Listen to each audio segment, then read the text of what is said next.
If you could walk into a bank and trade 10 years of your life for a stack of paper, would you do it?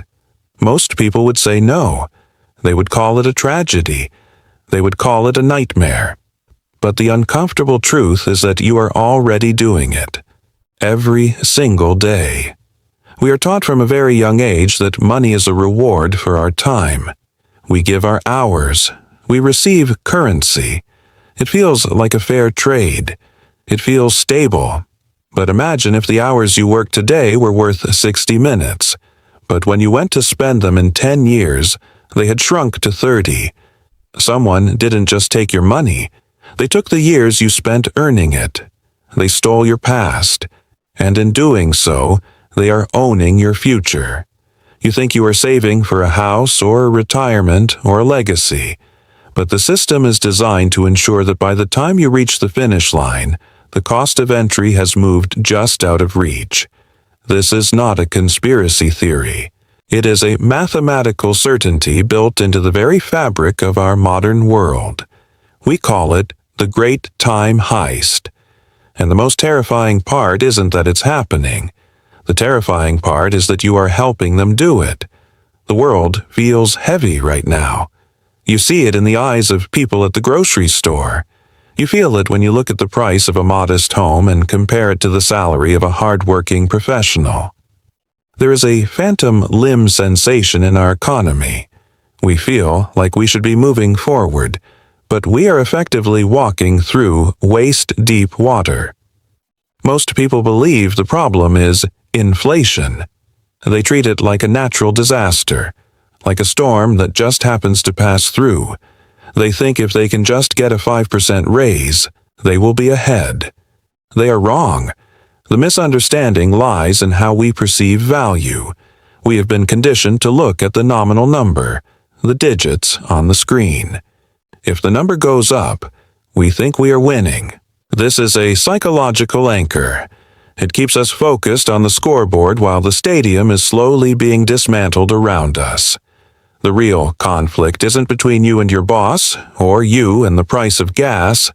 The conflict is between your biological reality, the fact that you have a finite number of heartbeats, and a financial system that can create value out of thin air. When the supply of money expands, your life force is diluted. You are running a race against a printing press, and the press never gets tired. To understand how the heist works, you have to stop thinking about money as paper and start thinking about it as a battery. A battery stores energy. Money is supposed to store your human energy, your sweat, your stress, your late nights at the office, so you can use that energy later. In a functional system, if you put 100 units of energy into a battery today, you should be able to get 100 units out in 20 years. But our system uses a battery that leaks by design. Why? Because a leaking battery forces you to keep working. If your savings stayed perfectly potent, you might stop producing. You might opt out of the machine. The system cannot have that. It requires constant compounding growth to service the massive debts it has created. Think of it like this. Imagine a village where there are 100 apples and 100 silver coins. Each apple costs 1 coin. One night, the village leader secretly mints another 100 coins and gives them to his friends. The next morning, there are still only 100 apples. But now there are 200 coins. Suddenly, an apple costs 2 coins. The people who got the new coins first are fine. They bought the apples while they were still cheap. But the person who worked hard yesterday to earn 1 coin, thinking it was worth an apple, now finds that their coin only buys half an apple. The leader didn't tax the worker. He didn't steal the coin from his pocket. He just stole the meaning of the coin. He stole half of the work the villager did the day before. This is the Cantillon effect. It is the silent mechanism that transfers wealth from the people who trade their time for money to the people who own the assets and control the supply. Now, let's look at the hidden mechanics. Let's look at the math they don't teach in school. Most people are told that 2% inflation is price stability. It sounds small, it sounds harmless, but math doesn't care about your feelings. At 2% inflation, your money loses half of its value every 35 years. That is exactly the length of a standard career. This means that if you save $1 on your first day of work, by the day you retire, that dollar can only buy 50 cents worth of your life back. You have been liquidated, and that's the ideal scenario. When inflation hits 5, 8, or 10%, the timeline collapses. Your future is being devoured in real time, but the heist goes deeper than just prices. It's about the yield trap. To fight this decay, you are told to invest. You're told to put your money into the market, so you do. You take on risk. You stay up late worrying about crashes. If you make a 7% return and inflation is 5%, you think you've made 2%. But then the government shows up. They don't tax you on your real gain of 2%. They tax you on the nominal gain of 7%. Once you pay the capital gains tax, your profit is often zero or even negative. You took all the risk. You provided the capital, and the system took the reward. You are paying a tax on the destruction of your own purchasing power. It is an irony so perfect it's almost beautiful. The house always wins because the house owns the math. While this heist is happening in the shadows, the bright lights of social media are screaming at you. We are living in an era of financial nihilism. On one side, you have the traditionalists telling you to save 10% of your income in a bank account that pays 0.01% interest. They are essentially telling you to stand still while the tide comes in. On the other side, you have the hustle culture and the crypto bros. They show you the Lamborghinis. They show you the penthouses. They tell you that you can escape the matrix if you just follow their 3-step plan. This is the reality versus hype trap. Social media doesn't show you the thousands of people who lost their entire life savings trying to catch up to the heist by gambling on shitcoins or leveraged trading. When people realize their time is being stolen, they stop being investors and start being gamblers. Desperation is a powerful drug. The system loves a gambler. Gamblers provide liquidity. Gamblers pay fees.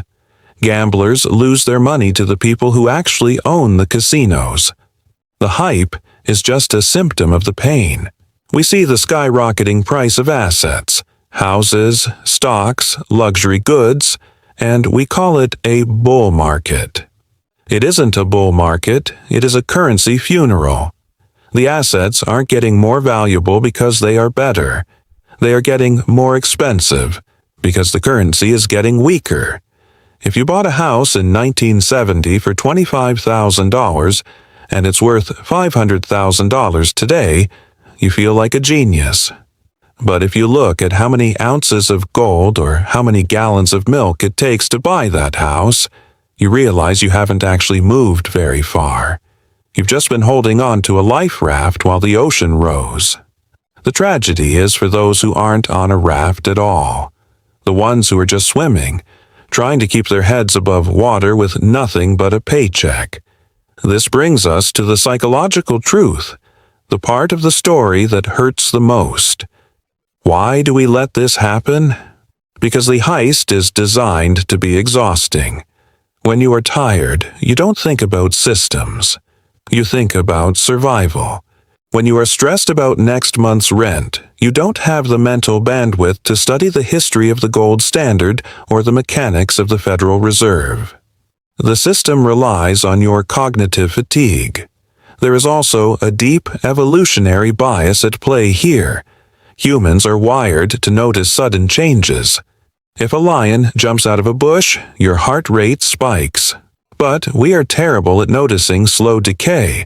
If your bank account was emptied overnight, you would be in the streets.